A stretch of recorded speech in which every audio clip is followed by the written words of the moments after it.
नमस्कार सर्वांना, Sangeeta blouse designer या चॅनलवरती तुमचं पुन्हा एकदा खूप मनापासून स्वागत। आणि बघा इकडे मला एका कस्टमरचे ना म्हणजे 5 साड्या 5 ब्लाउज ते मी स्टिचिंग करून दिले आणि परत त्यांनी मला आहे ना असे बघा नवीन साधे ब्लाउज म्हणजे ब्लाउज पीस म्हणतो ना ते परत आणून दिले। तर कटोरी ब्लाउज कटिंग आहे, बघू शकता 3 ब्लाउज मी ना एक साथ मध्ये कटिंग करते आणि बघा हे 2 पण आहे, पण आता आहे ना नंतर करीन ते, कारण हे 3 मला द्यायचे अर्जंट मध्ये। आणि बघा हे 2 आहे ना हे म्हटलं नंतर करते आता, कारण मला एवढा टाइम पण राहत नाही, एकाच कस्टमरला मी सर्व देऊ नाही शकत ब्लाउज। आणि बघा मी आता इथं व्हिडिओला सुरुवात करते। हे पूर्ण मीटरचं म्हणजे ब्लाउज पीस आहे, अस्तर नाही बरं काय, ब्लाउज पीस आहे बघू शकता। आणि इकडे ना शोल्डर घेते मी आता 5.5 शोल्डर घेतलंय आणि ना मुंडा आहे ना आर्मोल्ड तो 6 घेते इथं, हे बघा। आणि इकडे छातीचा भाग आहे ना तर 9.5 घेते मी। कटोरी ब्लाउज कटिंग आहे, 9.5ची घडी आली आहे आणि 2 इंच जास्तीचा कपडा घेते, हे बघा 2 इंच इकडे जास्तीचा घेतला, म्हणजे 38 साईजचं ब्लाउज कटिंग आहे। 9.5ची एक घडी आणि आली ना। आणि लंबाई ब्लाउजची लंबाई घेते मी इथं 15 घेते, हे बघा 15 घेतली लंबाईला। इकडनं पण मी 15च घेते, हे बघा 15 घेतली। आणि ना कमरची कमर घेरा आहे ना तो इथं 9 घेते मी आणि 1.5 इंच जास्तीचा इथं बघू शकता, हे बघा छान असं मस्त पूर्ण ब्लाउज मी तुम्हाला पाठचा भाग छान असा ड्रॉ करून दाखवलेला आहे, बघू शकता। इकडे ना एक घडी आली 9.5ची, 38 साईजचं ब्लाउज कटिंग आहे त्याच्यामुळे, आणि कमरेचे 9ची घडी घेतली आहे। तर इकडे बघा आणि हे एकाच साईडला करायचं आहे, कारण हे ना कटोरी ब्लाउज कटिंग आहे। हे फ्रंट पार्ट बॅक पार्टला आपला 4 टक्स एक पट्टी प्रिन्सेसमध्ये घेतो ना तसं नाही घ्यायचं इथं। आणि जो पाठीचा भाग आहे ना तो पण मी तुम्हाला किती आहे ते दाखवते। बिना दोरीचं ब्लाउज आहे। आणि बघा इकडे ना मी 4 घेते, 3 आलंय तर मी 4 घेते। गोल गळा आहे मस्त, इथून ना थोडंसं असा गोल घ्यायचा आहे, वरती ना चढवून द्यायचा आहे तो गळाला, म्हणजे ना इथून गोल राऊंड छान येतो आणि खूप छान आणि मस्त ब्लाउज आपल्या अंगावरती मागचा गळा खूप छान बसतो। आणि बघा हे टक्स मागचा पाठीचा टक्स राहतो ना त्याची जी लांबी इथून ती रुंदी, म्हणजे आता ही लांबी घेते, ही रुंदी 5 घेतली आणि ही मागच्या टक्सची जी लांबी ना 4 घेतली इथं बघू शकता। खूप छान आणि सोप्या पद्धतीने मी तुम्हाला एवढं पाठचा भागचं माप घेऊन एकदम छान असं ड्रॉ करून दाखवलेलं आहे। आणि बघा इकडे ना मी कटोरी पॅटर्न करून ठेवलेली आहे पहिलेच, मी तुम्हाला मागे पण एक पेपर कटिंगवरती व्हिडिओ करून दाखवलेला आहे। म्हटलं रोज मी पॅटर्न करत नाही, कारण एवढा मला टाईम राहत नाही त्याच्यामुळे। आणि बघा 9ची घडीची कटोरी तर 1/2 इंच इकडे तिकडे होतं चालतं।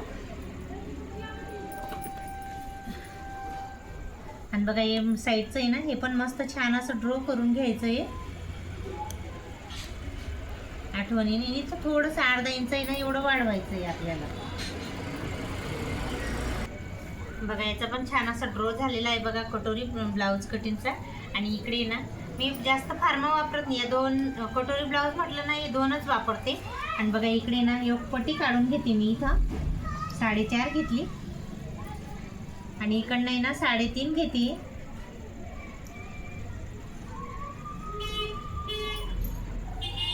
बघा असं मस्त काही व्यवस्थित आपल्याला कट करून घ्यायचं, इथून एक पट्टी इकडनं बी कट करू शकतो असं लांबी लांबी, पण मी इकडनं घेतली, आपल्याला जसं योग्य वाटेल ना तसं करून घ्यायचं। इथून येते त्याची लंबाई 9.5, इथून येते हे। तर चला मी तुम्हाला एवढं ब्लाऊज कट करून दाखवते आता।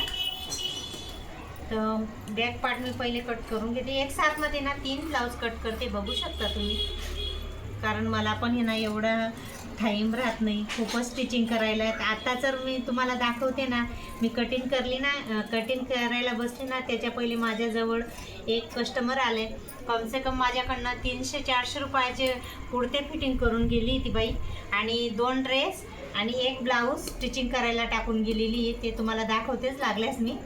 आणि पहिल्याचंच कसं आहे राहतं ना, पडलेलं आहे, त्याच्यामुळे मला विचार येतो की मी आता कोणाचं शिवायचं, जे पहिले टाकून गेले त्यांचं शिवायचं की हे आता टाकून जात आहे त्यांचं शिवायचं, असं होऊन जातं आहे. आणि बघा इकडे एक पट्टी मी कट करून घेते, साईडला ठेवते ते, पहिले कटोरी कट करून घेऊ.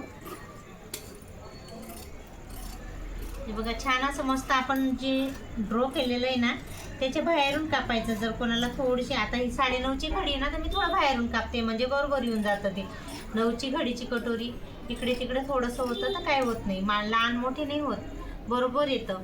आणि बघा किती छान मस्त 3 ब्लाऊज एक साथमध्ये कटिंग करते, बघू शकता तुम्ही.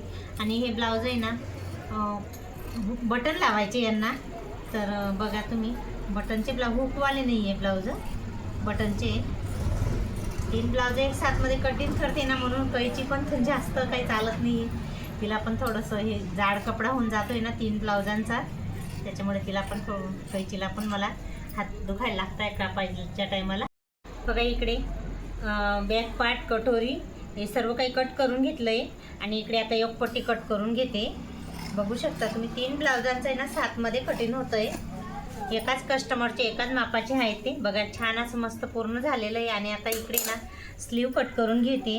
तर स्लीवला आहे ना इथून खालून वरून कपडा व्यवस्थित बघायचा आहे आपल्याला, कारण कसं एखादं ब्लाऊज थोडंसं मोठं राहतं, छोटं राहतं, मग बाई आपली ना त्याच्यामुळे लहान मोठी होईल, तेवढं काळजी करून आपल्याला आहे ना करायचं आहे, एकसारखे बघून घ्यायचे. आणि बघा मी बघितलं खूप छान आहे, व्यवस्थित नाही, वरती खाली कपडा आहे. आणि बघा स्लीव आहे आता कितीची ते पण मी तुम्हाला सांगते. 8ची स्लीव, तर मी इथे आहे ना 9 घेते. हे बघा 9 घेतलं रुंदी, आणि इकडनं पण 9 घेते.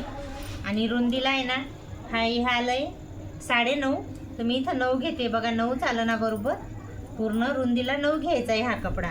आणि बघा इकडे ना 9 घेतली मी लांबीला ही स्लीव, आणि इकडे पण 9 आणि 3.5 वरती टिक केलेली आहे. हे बघा, आणि असं काही व्यवस्थित आहे ना ड्रॉ करायचं आहे आपल्याला. 5.5 वरती 1.5 इंच वरती हे करायचं आहे, बघू शकता तुम्ही, 1.5 इंच जास्तीचं. हे बघा छान असं मस्त मी तुम्हाला स्लीव कट करून दाखवते.